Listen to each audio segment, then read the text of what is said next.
కాశీలోని temple, ప్రతి ఒక్క temple. నాకు ఈ మృత్యుంజయ టెంపుల్ కూడా నచ్చింది. మనం డైరెక్ట్ అక్కడ శివలింగానికి మనం అభిషేకం కూడా చేసుకోవచ్చు. Hi guys, good morning. Day 2 in Kashi. ఇప్పుడు మనం దర్శనానికి వెళ్తున్నాం. ఫస్ట్ మనం కాశీకి వెళ్ళి వచ్చినాక ఇది ఫస్ట్ దర్శించుకున్న టెంపుల్ కాలభైరవ. నేను తీసుకున్న ఆశ్రమం నుంచి నాకు ఎగ్జాక్ట్గా 2 కిలోమీటర్స్ ఉంది. బై వాక్లో వెళ్ళొచ్చు, లేదంటే ఆటో మాట్లాడుకోవచ్చు. ఆటో పర్ పర్సన్ 150 ఛార్జ్ చేస్తుండ్రు, 300 అంటుండ్రు. మీకు కాలభైరవ టెంపుల్ అయిపోయిన తర్వాత నెక్స్ట్ అప్డేట్ చెప్తాను.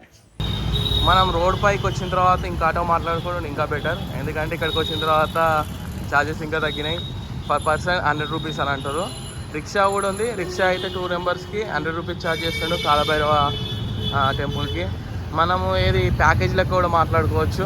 అన్ని టెంపుల్స్ని విజిట్ చేసి మళ్ళీ రావడానికి 1000 రూపీస్ అడుగుతారు. ఫస్ట్ అయితే మనం కాలభైరవ టెంపుల్కి అవుతున్నా. ఫ్రెండ్స్, నేను ఇంకా కొంచెం ముందుకు వచ్చి ఆటో మాట్లాడినా.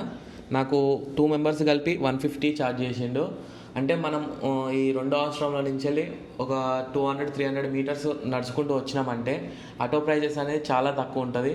మనం అక్కడనే తీసుకుంటేనేమో 300 అన్నాడు, రోడ్ మీదకి వస్తేనేమో 200 అన్నాడు, ఇంకా కొంచెం ముందుకు వస్తే 150 అన్నాడు. నేను చెప్పేంతవరకు అయితే మీరు ప్యాకేజ్ ఏం మాట్లాడుకోకూర్రి. ఏ టెంపుల్కి వెళ్ళాలో ఆ టెంపుల్కి ఆటో తీసేసుకొని అక్కడికి వెళ్ళిపోండి. ఎందుకంటే ఇప్పుడు కాలభైరవ టెంపుల్ నుంచి వెళ్ళి మృత్యుంజయ టెంపుల్ సేమ్ ఇది ఒకే, అంటే ఎదురుంగా గల్లీలోనే ఉంటాయి. అది మీకు వీడియోలో కూడా కనిపిస్తుంది, చూపిస్తా. నేను ఇప్పుడు 150 ఇక్కడ ఈ ఆటోకి పే చేసి నేను కాలభైరవ టెంపుల్కి వెళ్తున్నాను. ఈ కాలభైరవ టెంపుల్ అయిపోయిన తర్వాత మనం మృత్యుంజయ టెంపుల్ని చూద్దాం. ఫ్రెండ్స్, మీకు ఇప్పుడు కనిపిస్తుంది కదా, ఇదే కాలభైరవ టెంపుల్. ఆ సింబల్ గుర్తుపెట్టుకోండి. ఇక్కడ లోపలికి మొబైల్ ఫోన్స్ అలౌ లేదు. అంటే మొబైల్ ఫోన్స్ మన దగ్గరనే ఉంటుంది, బట్ మనం వీడియో కానీ ఫోటో లాంటిది ఎలాంటిది తీయడానికి ఆస్కారం లేదు. ఓకే, ఇప్పుడైతే మనది కాలభైరవ టెంపుల్ ఫస్ట్ దర్శనం కాశీలో అయిపోయింది. మీకు ఇప్పుడు షాపులు కనపడుతున్నాయి కదా, ఈ షాపులన్నీ ఆ కాలభైరవకు ముందే ఉంటాయి. మీరు అక్కడ చెప్పులు వదిలి మీరు ఒక 300 పే చేస్తే మీకు అక్కడ పూజకు సంబంధించిన సామాన్లు అన్నీ ఇస్తారు. బట్ నేను మ్యాక్సిమం అయితే అవాయిడ్ చేయమని చెప్తాను. బట్ తీసుకుంటా అంటే తీసుకోండి, అదొక బిజినెస్ లాంటిదే తప్ప నాకు అంత పెద్దగా ఏం అనిపించలేదు. మీరు డైరెక్ట్ వెళ్ళి దర్శనం చేసుకుంటే బెటర్ అని నేను అనుకుంటున్నాను. ఓకే, ఇప్పుడైతే మనం ఇక్కడి నుంచి మృత్యుంజయ టెంపుల్కి వెళ్దాం. ఫ్రెండ్స్, ఇప్పుడు మనం కాశీలోని సెకండ్ దర్శనం మృత్యుంజయ టెంపుల్. మీకు అక్కడ కనిపిస్తుంది కదా, అది ఆర్చ్. అది అనేదేమో కాలభైరవ టెంపుల్కి వెళ్ళడానికి, దానికి అపోజిట్ సేమ్ ఎదురుగానే ఉంటుంది గల్లీ. ఆ గల్లీలో ఎగ్జిట్ అంటే డెడ్ ఎండ్ వరకు వెళ్ళి లెఫ్ట్ తీసుకుంటే మీకు అక్కడనే మృత్యుంజయ టెంపుల్ ఉంటుంది. ఇది కూడా ఒక one of the most powerful place కాశీలో.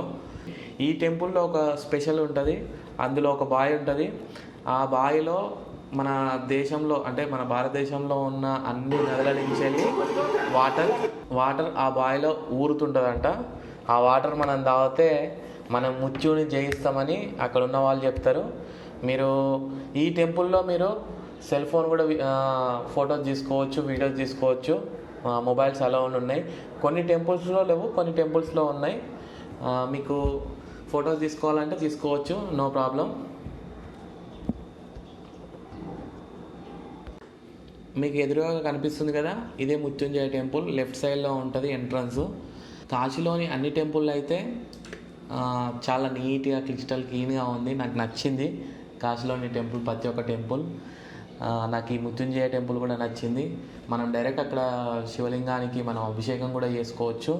ఓకే, దర్శనం కంప్లీట్ అయిపోయిన తర్వాత సేమ్ అదే రూట్లో మళ్ళీ బ్యాక్ వచ్చేసేయండి మెయిన్ రోడ్కి. కాలభైరవ టెంపుల్ కమాన్ ఉంది కదా, అక్కడికే వచ్చేసి ఇక్కడ ఆటో తీసేసుకోండి. ఇక్కడి నుంచి మనం నంది సర్కిల్, అంటే వారాయి టెంపుల్కి దర్శనానికి వెళ్తున్నాం. మనం ఈ ఆటో మనకు నంది సర్కిల్ వరకు ఉంటుంది. అక్కడి నుంచి బై వాక్లో మనం ఒక 300-500 మీటర్స్ వాక్ చేయవలసి వస్తుంది. మనకు ఇక్కడి నుంచి మనకు ఒక 100 రూపీస్, మీరు బార్గనీ చేస్తే మీకు 100 రూపీస్లో ఆటో దొరుకుతుంది. మీకు కనిపిస్తుంది కదా, ఇదే నంది సర్కిల్. నంది సర్కిల్ నుంచి వెళ్ళి మీరు దిగిన ప్లేస్ కానించి లెఫ్ట్ సైడ్లో ఉంటుంది. ఇదే రూట్. మీరు ఇదే రూట్లో మీరు ఒక 200 మీటర్స్ వెళ్తే మీకు ఒక ఆర్చ్ వస్తుంది. అక్కడే మీరు వారాయి టెంపుల్ అని ఒక వే ఉంటుంది, అంటే ఒక ఆరో మార్క్ ఉంటుంది. అంటే ఎక్కడైనా బోర్డ్స్ ఉంటాయి, ఆ బోర్డ్ చూసుకుంటూ మనం ఈజీగా టెంపుల్స్ అన్ని విజిట్ చేసుకోవచ్చు. మీకు ఏమన్నా ఇన్ కేస్ డౌట్స్ ఉంటే అక్కడ ఉన్న వాళ్ళని అడిగితే వాళ్ళే క్లియర్గా చెప్తారు. ఇదేనండి ఆర్చ్. ఇక్కడ నుంచి మనం లోపలికి వెళ్ళాలి. కొంచెం రోడ్ అనేది చిన్న చిన్నగా ఉంటాయి, బట్ కన్ఫ్యూజ్ కాకండి. వారాయి టెంపుల్ అని ఉంది, చూసారా బోర్డ్? మీరేం కన్ఫ్యూజ్ కావద్దు. మీరు అక్కడున్న షాపుల వాళ్ళని అడిగితే వాళ్ళు రూట్ చెప్తూనే ఉంటారు, ఈజీగా మనం మూవ్ కావచ్చు. మీకు ఇన్ కేస్ ఏమైనా డౌట్ అనిపిస్తే మీరు మ్యాప్ పెట్టుకోవచ్చు, బట్ సిగ్నల్స్ అనేది వెరీ లో. దానివల్ల మీరు లోకల్ పీపుల్స్ని అడగండి, బెటర్గా మీకు గైడ్ చేస్తారు.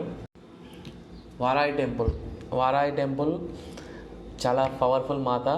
ఈ టెంపుల్ గురించి చెప్పుకుంటే, ఈ అమ్మవారు మనకు వారణాసిలో గ్రామ దేవత అని మొక్కుతారు. ఈ అమ్మవారు చీకటి పడిన నుంచి మళ్ళీ ఉదయం వరకు ఈ అమ్మవారు గ్రామంలోని అన్ని ఏరియాలలో తిరుగుతుందని చెప్తారు అక్కడ ఉన్నవారు. ఈ అమ్మవారు దర్శనం మనకు మార్నింగ్ 6 o'clock, అంటే 7 నుంచి 9:30 వరకే ఈ అమ్మవారు మనకు దర్శనం ఉంటుంది. ఆఫ్టర్ దట్ అమ్మవారు పండుకుంటారని గుడిని క్లోజ్ చేస్తారు. ఈ అమ్మవారిని మనం డైరెక్ట్ చూడలేము. మనం ఆ టెంపుల్కి వెళ్ళిన తర్వాత కొన్ని హోల్స్ ఉంటాయి, 3 హోల్స్ ఉంటాయి. ఒక హోల్లోకి వెళ్ళి చూస్తే అమ్మవారి పాదాలు, ఒక హోల్లోకి వెళ్ళి చూస్తే అమ్మవారి ముఖం, ఒక హోల్లోకి వెళ్ళి చూస్తే అమ్మవారి చేతులు, అవి మనకు కనిపిస్తుంటాయి. మీరు అక్కడున్న పూజారి కూడా మార్నింగ్ 6 o'clockకి జస్ట్ ఒక 10 minutesలోనే పూజ చేసుకొని మళ్ళీ మీదకి వచ్చేస్తారంట. అమ్మవారి విగ్రహం ఆ విధంగా ఉంటుందంట, అంటే అమ్మవారి రూపం ఆ విధంగా ఉంటుందంట. అందుకే ఎవరిని అమ్మవారు ఏంటంటే లోపల ఉంటారు, అంటే భూగర్భంలో ఉంటారు. మనం పైనుంచి వెళ్ళి చిన్న చిన్న కిటికీలు ఉంటాయి, ఆ కిటికీలకి వెళ్ళి చూస్తాము. మీరు ఇప్పుడు మృత్యుంజయ, నేను కాలభైరవ అని చెప్పాను, ఈ 2 ప్లేసులు మీరు ఎంత తొందరగా దర్శనం చేసుకుంటే మీరు ఆ వారాయి టెంపుల్ దగ్గరికి అంత తొందరగా వస్తారు. నేను వచ్చే వరకు కొంచెం లేట్ అయింది, లైన్ హెవీగా ఉంది, బట్ నాకైతే దర్శనం అయింది. 9:30 అన్నారు, 10 వరకు అయితే ఓపెనే ఉంది. బట్ మీరు కొంచెం ఎర్లీగా వస్తే మీరు టెంపుల్ తొందరగా దర్శనం అయిపోతుంది. అక్కడనే నాకు పాములు లాంటివి కూడా కనబడ్డాయి. మీరు ఒక 10 rupees ఇస్తే మీరు కూడా టచ్ చేయొచ్చు, మీ ఇష్టం అది. పాము టచ్ చేయాలనుకున్న వాళ్ళు టచ్ చేయొచ్చు, ఒక 10-20 rupees ఇస్తే. ఇదే ఎంట్రన్స్ అండి అమ్మవారికి గుడిలోకి. మీకు ఇక్కడ రాసిపెట్టి కూడా ఉంటుంది 7:30 నుంచి 9:30 వరకు అని. ఆ తర్వాత క్లోజ్, బట్ నాకు 10 వరకు ఓపెన్ ఉంది. ఇక్కడ ఫోన్స్ అయితే అలౌడ్ లేదు. నేను కొంచెం లోపలికి వెళ్ళేంత వరకు సాటుగా పెట్టుకొని ఫోన్ తీశాను. ఓకే, ఇక్కడి నుంచి వెళ్ళి మనం గంగా స్థానానికి వెళ్ళొచ్చు. మనకు నియర్ బై ఉంటుంది, ఇక్కడ మనం బోట్ తీసుకొని వెళ్ళిపోవచ్చు. నెక్స్ట్ వీడియోలో మీకు క్లియర్గా ఎక్స్ప్లెయిన్ చేస్తాను.